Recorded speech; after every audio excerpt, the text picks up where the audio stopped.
Perang 6 hari antara Israel dan negara-negara Arab. Shalom. Salam jumpa kembali dalam program Kata Hari ini.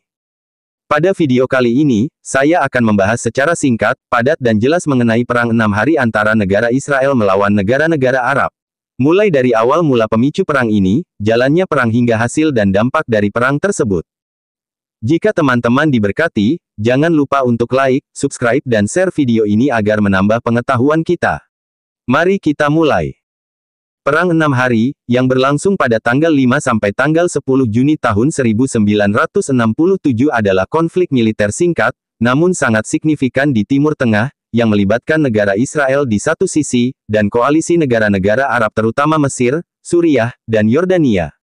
Di sisi lain, konflik ini bukanlah peristiwa yang berdiri sendiri, melainkan akumulasi ketegangan yang sudah berlangsung lama di Timur Tengah. Berikut adalah beberapa faktor awal mula terjadinya Perang 6 hari. Pertama, warisan konflik Arab-Israel sebelumnya. Perang negara-negara Arab dengan Israel pada tahun 1948, salah satunya diakibatkan oleh adanya pembentukan negara Israel pada tahun 1948. Dan, kekalahan negara-negara Arab dalam perang tersebut meninggalkan rasa tidak puas dan keinginan untuk membalas dendam di kalangan banyak negara Arab. Berikutnya adalah krisis Suez pada tahun 1956. Kekalahan Mesir dalam krisis Suez juga menjadi faktor yang menimbulkan ketidakpuasan dan ambisi untuk mendapatkan kembali wilayah yang hilang. Kedua, ketidakkakuan Israel oleh negara-negara Arab. Setelah tahun 1948, sebagian besar negara Arab menolak mengakui kedaulatan Israel. Hal inilah yang memicu dukungan mereka terhadap kelompok gerilyawan yang menyerang sasaran di Israel. Ketiga, ketegangan perbatasan dan insiden militer. Terjadinya insiden Samu pada tahun 1966, tepatnya pada bulan November tahun 1966, memicu Israel untuk menyatakan perang terhadap negara-negara Arab, di mana seorang polisi perbatasan Israel tewas karena menginjak ranjau. Israel menuduh Yordania bertanggung jawab terhadap insiden ini, dan melancarkan serangan balasan ke desa Al-Samu di tepi barat, yang menimbulkan banyak korban jiwa. Di sisi lain, konflik Israel-Suriah semakin memanas di mana Suriah, yang bersekutu dengan Uni Soviet, mulai mensponsori serangan-serangan gerilyanya ke Israel pada awal 1960-an. Pada bulan April tahun 1967, terjadi pertempuran udara dan serangan meriam antara Israel dan Suriah yang dimenangkan oleh Israel. Keempat, blokade Selat Tiran oleh Mesir. Pada perkiraan bulan Mei tahun 1967, Mesir di bawah Presiden Gamal Abdel Nasser memblokade Selat Tiran, jalur laut vital bagi Israel. Sehingga, Israel menganggap ini sebagai kasus belli, atau tindakan yang memprovokasi perang atau lebih spesifik lagi disebut sebuah tindakan perang. Ini adalah pemicu langsung yang paling sering disebut. Selat Tiran sangat vital bagi Israel, karena merupakan jalur pelayaran ke pelabuhan Eilat, satu-satunya akses Israel ke Laut Merah dan perdagangan dengan Asia. Selain itu, Mesir juga mengusir pasukan penjaga perdamaian PBB, UNEF dari Semenanjung Sinai, yang telah menjaga perbatasan dengan Israel selama lebih dari 1 dekade. Kelima, mobilisasi militer dan informasi intelijen.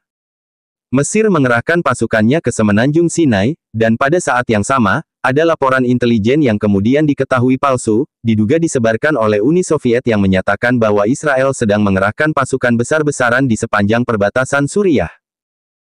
Ini semakin meningkatkan ketegangan dan provokasi.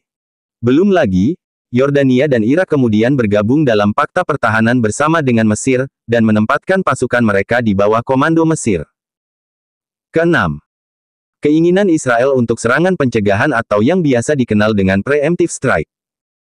Melihat mobilisasi pasukan Arab dan penutupan Selat Tiran, para jenderal Israel merasa yakin akan kemampuan mereka untuk memenangkan perang dan mendesak pemerintah untuk melancarkan serangan secepat mungkin. Israel melihat tindakan Mesir sebagai provokasi langsung yang mengancam keamanan dan ekonominya.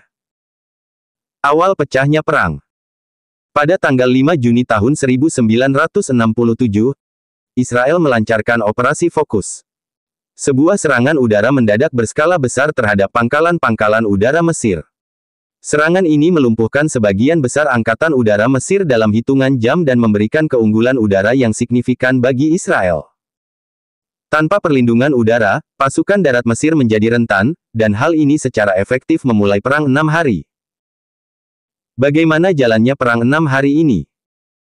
Perang ini bermula, yaitu, pertama, pada tanggal 5 Juni tahun 1967. Serangan pencegahan Israel. Israel melancarkan serangan udara mendadak yang menghancurkan sebagian besar angkatan udara Mesir saat masih di darat. Serangan ini memberikan Israel keunggulan udara mutlak di seluruh medan perang. Kedua, front negara Yordania yang berada di tepi barat dan Yerusalem Timur. Meskipun Israel awalnya meminta Yordania untuk tetap netral, tetapi pada kenyataannya, Yordania mulai menembaki wilayah Israel dan sekitarnya. Hal ini ditanggapi serius oleh Israel, sehingga Israel merespon dengan cepat dan mengarahkan pasukannya ke wilayah tersebut. Dalam perang tersebut, Yordania, bersama dengan Suriah dan Mesir, melancarkan serangan terhadap Israel. Namun, Israel berhasil memenangkan perang tersebut dengan telak. Sebagai hasilnya, Israel menduduki dan menguasai serta merebut seluruh wilayah tepi barat, termasuk Yerusalem Timur atau kota tua dari Yordania. Ketiga, front Suriah yang meliputi dataran tinggi Golan. Pada hari-hari terakhir perang, Israel melancarkan serangan terhadap Suriah dan berhasil merebut dataran tinggi Golan yang strategis. Israel merebut sebagian besar dataran tinggi Golan dari Suriah selama Perang 6 Hari. Sejak saat itu, Israel terus menduduki wilayah tersebut. Kemudian, pada tahun 1981, Israel secara resmi mendeklarasikan aneksasi atau pencaplokan dataran tinggi Golan. Yang berarti mereka mengklaim wilayah tersebut sebagai bagian dari hukum Israel. Namun, aneksasi ini tidak diakui secara luas oleh komunitas internasional, kecuali oleh Amerika Serikat pada tahun 2019 di bawah pemerintahan Presiden Donald Trump. Suriah sendiri telah berupaya merebut kembali dataran tinggi Golan, termasuk melalui Perang Yom Kippur pada tahun 1973, namun gagal. PBB juga telah mengerahkan pasukan penjaga perdamaian di wilayah tersebut sejak gencatan senjata pada tahun 1974. Hasil dan dampak. Pertama, kemenangan telak Israel. Israel meraih kemenangan militer yang cepat dan luar biasa dalam waktu 6 hari. Kedua, pendudukan wilayah. Israel menduduki wilayah yang signifikan dari negara-negara Arab, termasuk semenanjung Sinai dan jalur Gaza dari Mesir, dan juga tepi barat dan Yerusalem Timur dari Yordania. Kemudian, dataran tinggi Golan dari Suriah. Ketiga, melalui resolusi PBB 242. Dewan Keamanan PBB mengeluarkan resolusi 242, yang menyerukan penarikan pasukan Israel dari wilayah yang diduduki sebagai imbalan atas pengakuan semua negara di kawasan tersebut, serta hak hidup damai dalam batas-batas yang aman dan diakui. Keempat, perubahan geopolitik. Perang ini secara fundamental mengubah peta geopolitik Timur Tengah. Wilayah-wilayah yang diduduki menjadi pusat konflik Israel-Palestina yang berlanjut hingga saat ini. Kelima, dampak jangka panjang.